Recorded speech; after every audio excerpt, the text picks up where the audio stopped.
if people knew what I was really like, then I often think that they wouldn't accept me. So I put on a mask. Yeah, we develop a mask because we don't want to just be a complete shambles everywhere we go. So we develop a bit of a hard exterior to fit in. Ultimately, it's all about fitting in. I think in society generally we don't go very deep. Generally speaking, I think we live all on surface level. So if I look at you right now and say, I like you, John. Yeah. I like you, John. Yeah. He wrestles. Well, what's happening? What's happening? It's like, no, he doesn't really. Yeah, so hi, I'm Gary. I've been counselling as a therapist for the last 10 years plus, running my own business up here in the cabin. And I've had the pleasure of meeting a number of clients talking about their life experience. And John, who I'll be chatting with today, is one of my ex-clients. Hello, everyone. And we'll be taking a little look at some of the themes that have come up in our counselling sessions that we believe are common themes to humanity.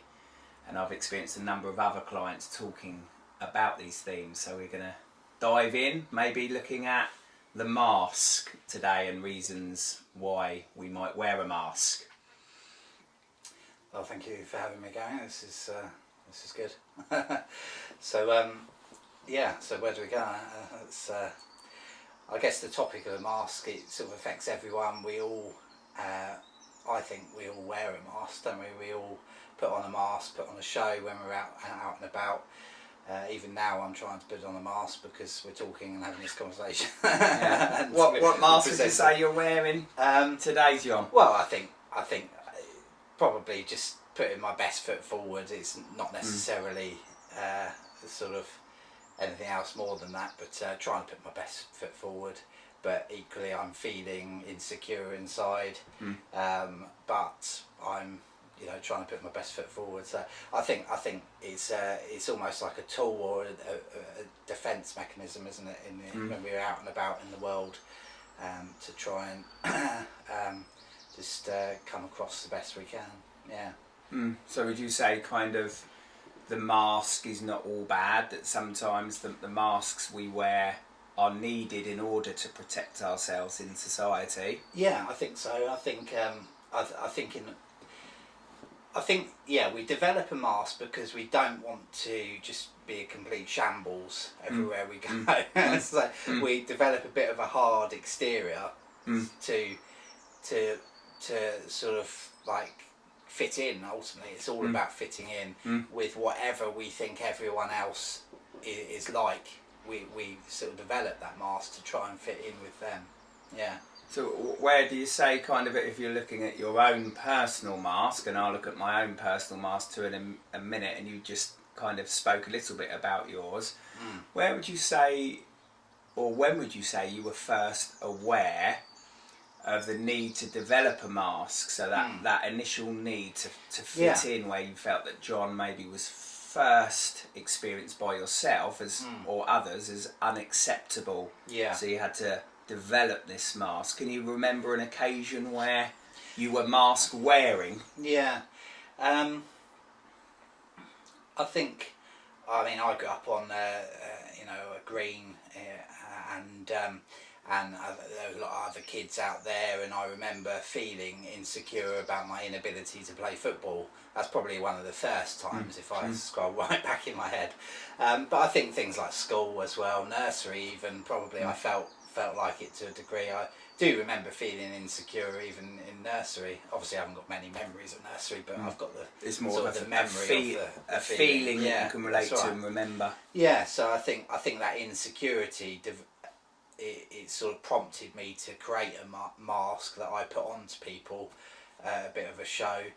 And I think in a way, certainly in sort of being an adult now, like in work life and things, we almost need a mask to come across professional. For instance, like a lot of the times, everything that goes through my head, I have to filter out in a work situation. Otherwise, I'll get the sack years ago. So I think a mask is important from that point of view.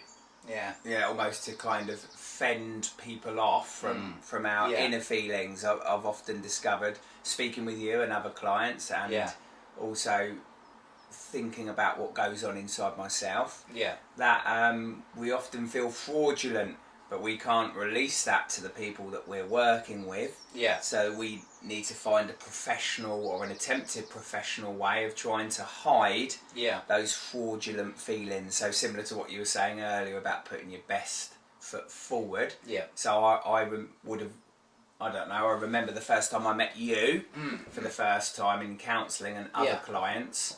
I'm much more aware of wearing my mask on those first meetings to try and come across as professional as possible, but feeling very insecure and insignificant inside. But then the more you and I got to know each other in counselling and the more depth that was created, the more I felt able to drop that mask. That it was okay for John to see the inside of me. Yeah. Was it similar for you? Yeah, no, definitely. I mean, the first session, I wanted to talk to you about some fairly deep stuff, which I don't really talk to anyone about. But equally, that was the whole reason why I signed up to counselling, was this, a particular topic. And in the first session, I was like, I've got to come up with something else to talk about. So I did that. I came up with something else, and I put my best foot forward, and in that first session I realised actually you're not going to judge me, and in the second session I felt braver still, and I ended up sort of sharing a lot of what I wanted to share in that second session, because I did feel that you weren't going to judge me with all the things I was going to share, whereas I think out in the world, if people knew what I was really like, then I often think that they wouldn't accept me. So I put on a mask. Yeah, that's interesting, isn't it? To use this phrase or the word judgment a couple of times. So once you discovered in these sessions that you felt you weren't going to be judged, you were able to lay that mask down. Do you think that's quite a key in not wearing a mask? If you're in an atmosphere of non-judgment and an acceptance, you're able to put that mask down. Yeah, I think so. Yeah. No, it's 100% the case. Yeah, and I think it's partly because we just don't know what who people are a lot of the time. I think in society generally we don't go very deep. Generally speaking, I think we live all on surface level. We can get to the end of people's lives and we go to their funeral, and we didn't really know who they were at their core. We knew they liked certain things, but we don't actually know what made them tick and all the vulnerable parts of them. And I think vulnerability for me, having done counselling, was such a key sort of lesson to learn, because all my life I've never been a vulnerable person. So I've always had that mask, I've always worn that hard shell, to just try and get by and feel accepted. So it's almost that, like, the mask kind of allows you to live at a surface level without any depth, and because you do that, there's a safety in that, because people don't get to access the deeper parts of John, so you can just live at this surface level, I guess, engaging in small talk, and everybody else is doing the same thing. Yeah, that's so right. We're all moving around each other wearing these masks, but there's no depth there. No, that's right. And I think even in family life it happens. Like, I think it's a cultural thing not to share too much about what is really going on in your life. And some families are better than others, but I think my family in particular weren't great at it. Like, we all wore our masks pretty much all the time to each other, even within our family home.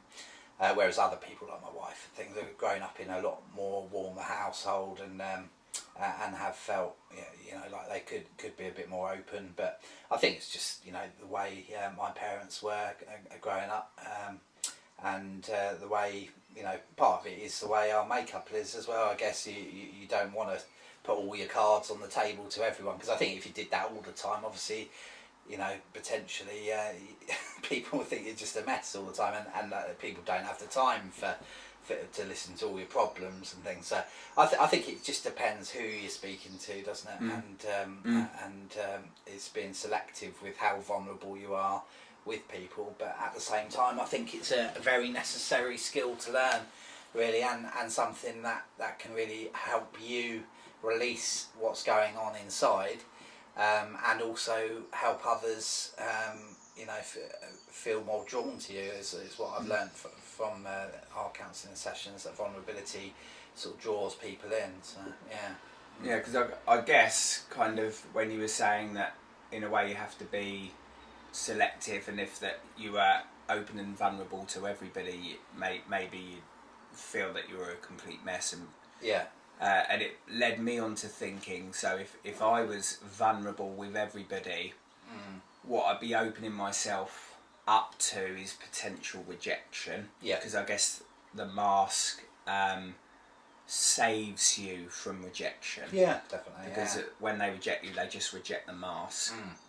So if you're vulnerable and you receive rejection, then they reject the core of you, which is obviously much more painful. Yeah, that's right.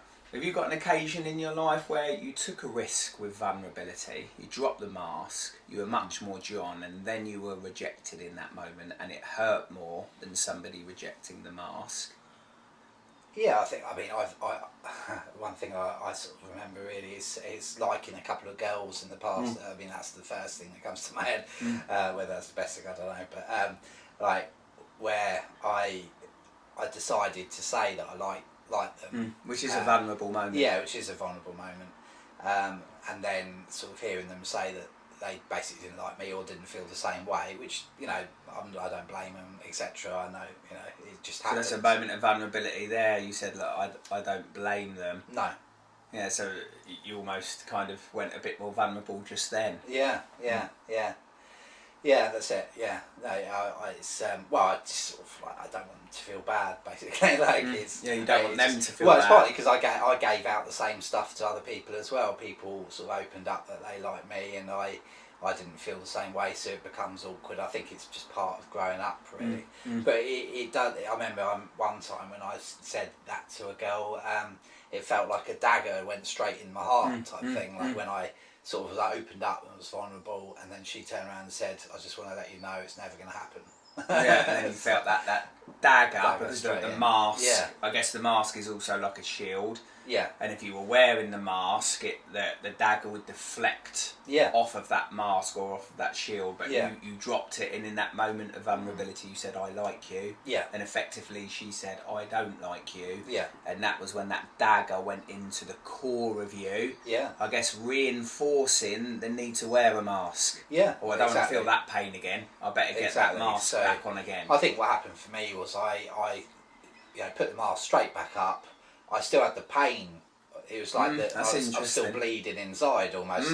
It's like if I was in a battle or something like that. I sort of took my armour off, got stabbed, and then put my armour back on, but I'm still bleeding to death. And it felt like that for quite a few years, to be honest. And no one else gets to see. No one else saw that, really. The shield or the mask is covering up the fatal wound. Yeah. But only John can see or feel it because it's now protected to others, but he's still suffering the pain of the wound. Yeah, that's right. Yeah. So then I guess loneliness and isolation creep in. Yeah, you're alone with your pain. Isolation. And also, I became a lot harder in my heart, really, just generally. You lost some of that vulnerability, some of that softness. Yeah, I lost the softness. I felt like as well, I lost a bit of the joy in my step, if that makes sense. Like where I was fairly upbeat and had a lot of optimism. A lot of that optimism seemed to sort of slowly diminish after that point. Yeah, it became crushed. Yeah. Did it limit you then? Oh, sorry, I interrupted. Sorry, I was just going to say, it felt like the lack of hope made my heart sick in a way. That I was hoping for something to happen, and then that hope was crushed, and then my heart became sicker, I would say, after that point, which is a bit brutal and a bit vulnerable, but and a very powerful imagery. This idea of your heart becoming sick, and it really changed how you related to yourself, and I guess to others. Did it stop you then taking so much of a risk next time of saying to the next person, "I like you"? Was that did that then become impossible or much more difficult? Yeah, I think it did. Yeah, yeah. So I mean, the next person actually was my wife anyway. Yeah, no, it was. I think it certainly made me a lot more protected. A lot of my naivety went at that point as well. I think I was relatively naive. Really, but a wonderful naivety was then taken away from you. Yeah, yeah, yeah. It's just, I mean, it's a life, harsh lesson of kind of human life. Yeah, I mean, I think what happened was, on that point, it harked back to a previous experience where the same sort of thing happened. So then you sort of develop a sort of a mindset in your head. Well, maybe I'm not good enough. And so once it repeats, a rejection repeats. Yeah, yeah. And I think it played into where I went after that. So I mean, I tried to get fitter, and lost a lot of weight and stuff like that, and I did get fitter and I felt better about myself. So that resentment was like my fuel driving. Yeah, and who are you trying to prove yourself to in that moment? Me for a start, that I could do it, and also, it was a bit of a... To her? I'll show you. Yeah, I'll show you. I know you're never going to go for me anyway, but I'll still show you. So there was a bit of that, and also I wanted to try and attract another person, but yeah, no. Still carrying that wound. Like how long ago?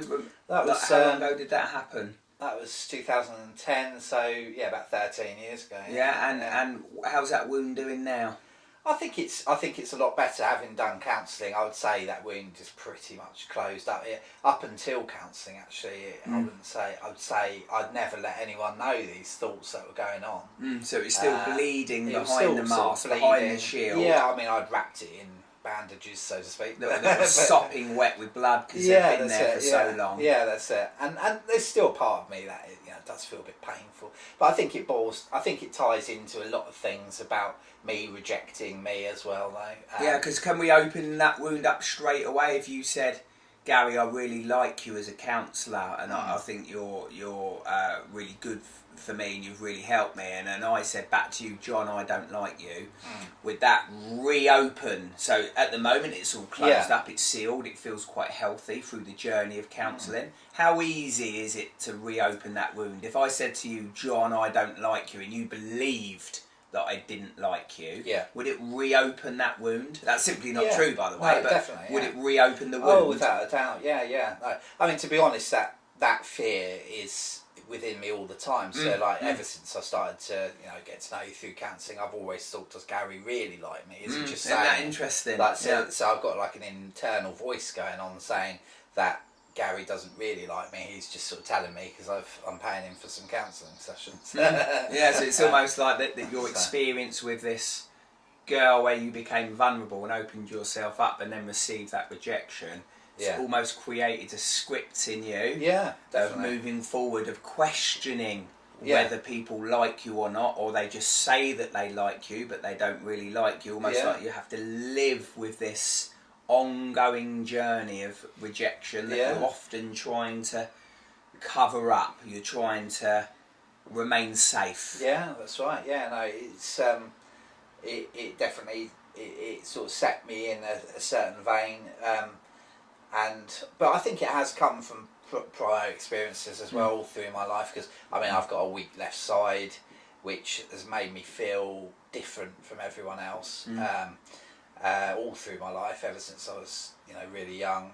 I think I went blue when I was very small, like a baby, and that probably caused brain damage and meant my left side is weaker than my right side. So basically I've got like 1.5 limbs. It sort of works, but it doesn't at the same time. I can't do other things my right can do.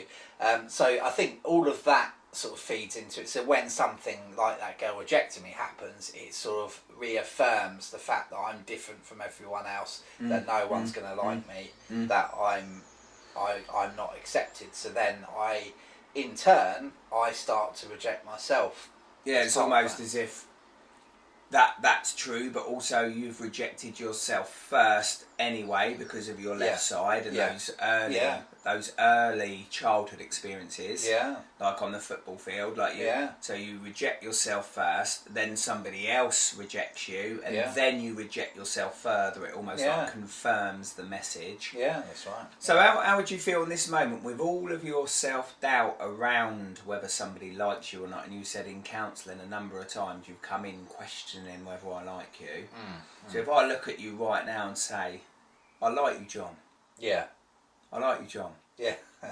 It wrestles. Well, what's happening? What's happening? It's like, no, it doesn't really. That's what happens straight so, away. I like you, John. Yeah. Well, thank you very much. Yeah, I appreciate that. Yeah. Now you're looking away from me. I can't. It's difficult to maintain eye contact. Yeah, it's a bit awkward, isn't it? At the same time. Yeah. So now so why are you feeling awkward at someone saying that they like you? I think it's because.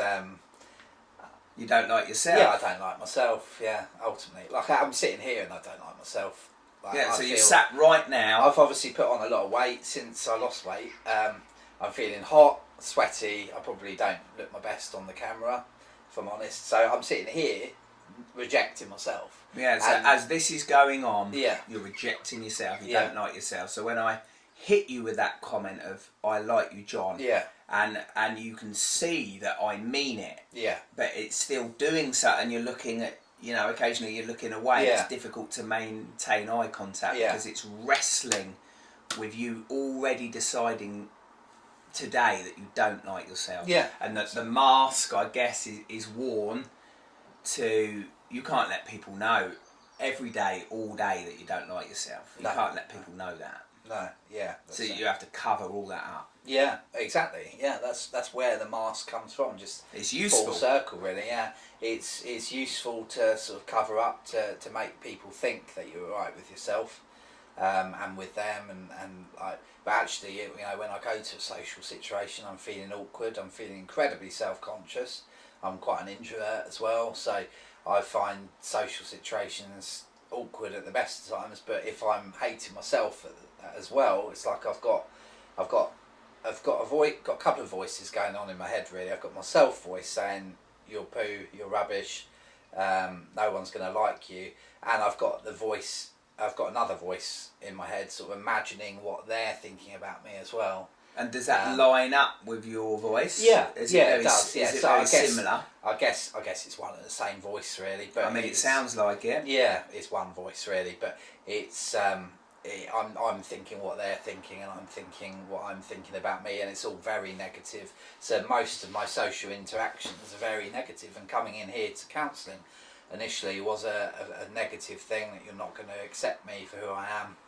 Yeah, that's because you've already rejected yourself, and I think we spoke on previous sessions, didn't we, about this idea of the boomerang. Yeah. So you're already thinking something about yourself. You're already judging yourself, not accepting yourself, feeling very negative about yourself. Yeah. And you're throwing this boomerang out, and then it's going through me back to you. You're making this assumption that I think everything that you think, and it's all negative. Exactly. I'm thinking that you're thinking bad things about me. Yeah, so what am I thinking right now? What's the bad stuff that I'm thinking I'm now? overweight, you look really sweaty, you flapped around setting these cameras up, and you're not very professional with your camera equipment, and I forgot to clear an SD card, and I should have, and you're thinking you should have done that. You obviously can't do videography, that type of thing. So I'm thinking all of these negative thoughts, and they're the thoughts that you're thinking,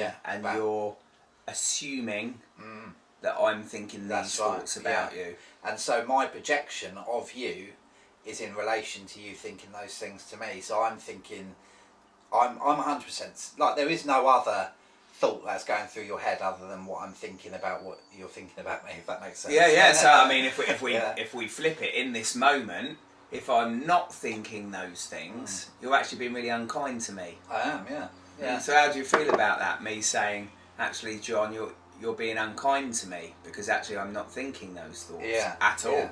No. And I'm really not. So in this moment, you come here and you say that in order to drop the mask, you have to feel no judgment and you have to feel acceptance. Yeah. But you're judging me. Yeah. You're judging me that I'm feeling all these things towards you. Yeah, I am. Yeah, I'm judging you. Yeah. Yeah. So how does it feel to be sat here as a judgmental person? Yeah. Yeah, it doesn't feel good when you. Yeah, so you're starting to feel a bit uncomfortable. Yeah, that's it. I don't want to feel judgmental because ultimately I want to feel not judged by anyone else as well. So to hear that I'm actually judging you makes me think that that's not good. Like I shouldn't be like that because I don't feel judged by you. But you must do it. There's almost like a bit of a contradiction. So how much do you believe that I am thinking your thoughts? I guess it all happens in the moment. So it's not that I necessarily even think you're definitely thinking those thoughts, but I'm assuming you are, and so I start acting like you are. I don't know. Yeah, I've got myself in a bit of a twist. So and it can be confusing. Yeah, like, the whole thing you can feel that you can come into conflict when you think about it. Yeah. Because there's part of you that comes here and feels accepted and not judged. Yeah. But then there's another part of you that wrestles with what if Gary is judging me and his thoughts line up with my thoughts, and then it creates this contradiction. Yeah, I guess it's part of me that thinks, are you wearing your mask to me? I think that's ultimately what I'm thinking. Like by you saying that you're not thinking those things, you could just be wearing your mask. Yeah, I could be lying. I could be coming across as professional. Just like when I said I liked you earlier. Yeah, you were finding that difficult to receive because maybe there was an inner assumption in you that I was wearing my mask. Yeah, and that I'm just saying that to make you feel good. I think that's the wrestle. Actually, is that I think you're wearing your mask and you're just making it. Making me feel good. So am I wearing a mask right now? I don't think you are, no. So then you say I am and then you're not sure? Yeah, well, I think it's partly because I mean, on a real level, obviously we can edit this, but I think it's partly that it's because I don't know you socially, if you know what I mean. So I only know you in this particular room, so to speak. So there's part of me that wonders whether you have just been wearing your mask for 30 odd weeks or whatever that we've been. So that's why you're asking me, who is Gary? Yeah, a little bit. Aren't you? Yeah. So is it the same Gary in these sessions with me? Is that the real authentic Gary? Yeah. Or is the real authentic Gary existing outside of the room? Yeah. And this is just the mask? Yeah, that's it. I think it's because I don't know you overall.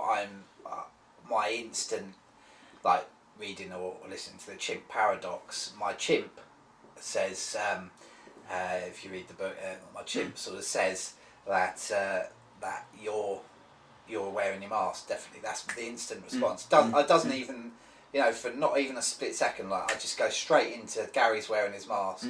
And he's just saying that. But there's part of me that would like to believe that you're saying they're telling me the truth, but because I'm rejecting myself, I'm not.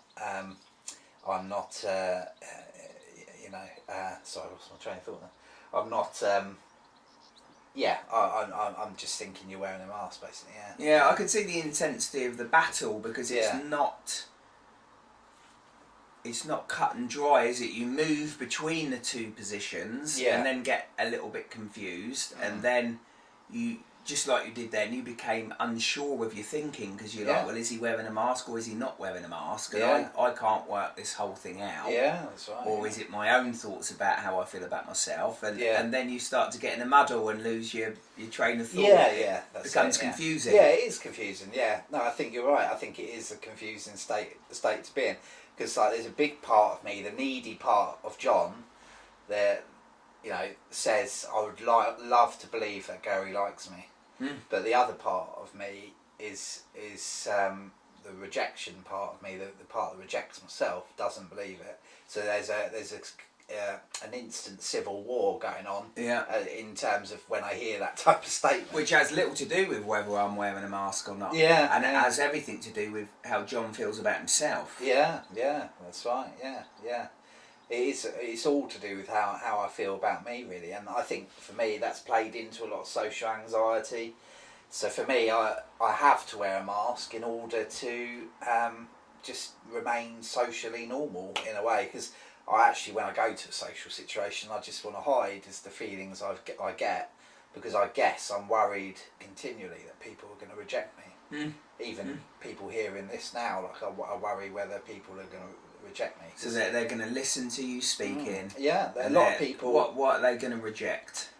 Well, I think a lot of people that I know say if they listen to this, they would probably be shocked that I would be having these thoughts, because I've never show that. You've never been this open or vulnerable. I've never been this open or and vulnerable. by being this open and vulnerable, yeah. and the listeners and the viewers, they're going to kind of make a judgment of you. This is your fear, and then reject you. What judgment are they going to make of you? Why are they going to reject you listening to this?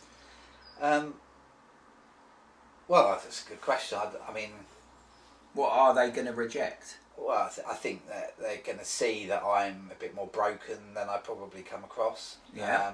So they're going to reject you for being broken. Ultimately, they're going to. They're going to. Yeah, I think that. Yeah. So John is a broken, faulty human being that, and now he's come out as being broken and faulty. Yeah. And as a result of that, people are gonna reject him for being broken and faulty. So people want to relate to non-broken and non-faulty human beings. I think that's bollocks.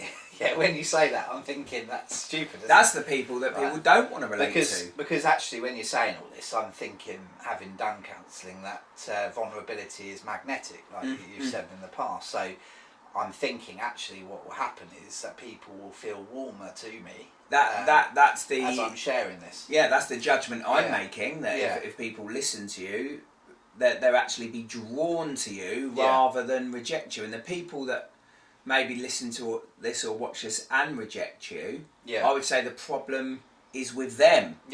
Rather than with you. Yeah, that's right. Yeah, because you're being yourself. And ultimately, do I even want to be friends with those people anyway? That are willing to reject the core of John. The core of me for who I am.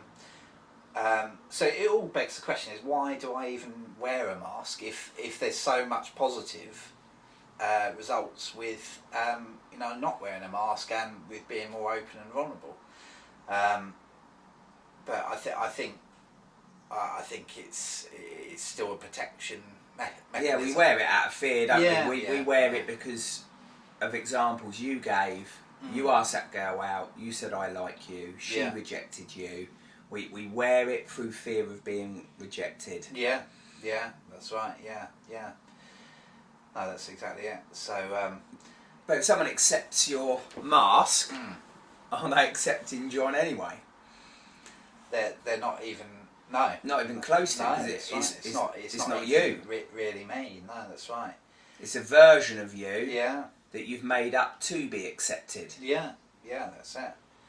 Yeah, exactly. So basically, there is literally no advantage to wearing the mask, but from a, it makes things worse, is what I'm trying to say. Wearing the mask makes things you worse. can end up kind of shooting yourself in the foot. Yeah, that's right. Yeah.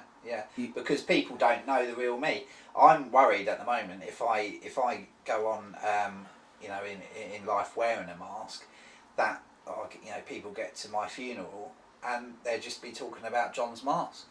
Like, John was a lovely man who was very kind, but like, I'm worried that the only person who really knows me is my wife. Like, and that funeral, that won't be a representation of who John really is. Yeah, that's right. It will be a representation of my mask if I carry on wearing my mask. So, no, thanks very much. I don't know, have you got anything else to add to that? Yeah, no, I think kind of time-wise, it feels good to bring it to an end now. Yeah. Interesting conversation about the mask. Yeah, no, that's it. Yeah. No, it's fascinating, really. So, but it does. I think the thing is with the mask, it takes practice to take it off in public. I think all through our life we're going to need it to a degree. Like, certainly with like client business relationships, we can't be sort of bearing everything to everyone all the time. So there's always an element of needing the mask, but I think if we don't ever drop the mask, that's a big problem. Like, then and particularly with the people we're dangerous. close with, then it's very bad. Yeah, then it's people just don't know who you really are, and I think it's incredibly important to let people know who we really are. But I say that, but it's very hard to do. It's very hard to do. I haven't had 30 sessions or whatever, 29 sessions of counselling. I still struggle with it. Like I mean, I'm vulnerable to a degree here and there. I sort of drop bits of vulnerability in to conversations and things, but yeah, it's still very hard to practice, and also knowing how deep to go with vulnerability as well.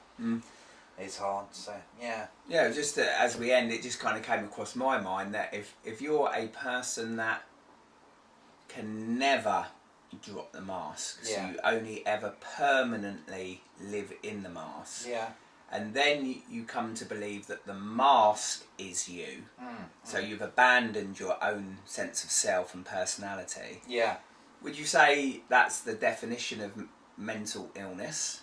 Like suddenly you're not even John anymore, you're just the mask, and you never drop it, you're never vulnerable. So in this example, Bex would also just only ever see the mask. How do you feel towards that type of person that's all they've got now is their mask? Would you say they're struggling with their mental health? Yeah, it's a very lonely, isolated way to live, isn't it? And they know inside in the depths of them who they really are, but they can't actually share that with anyone else. I think that is very hard to do, and I know people like that. I know people who've lived their lives like that, and it is sad to see. And I feel for them really, and I'm the same. I know exactly what it's like, but it's I think it's a case of practicing lowering the mask in the right situations. Okay, John, thanks for your time. Yeah, thank you very much, Gary. I appreciate that. So, good stuff. Thank you.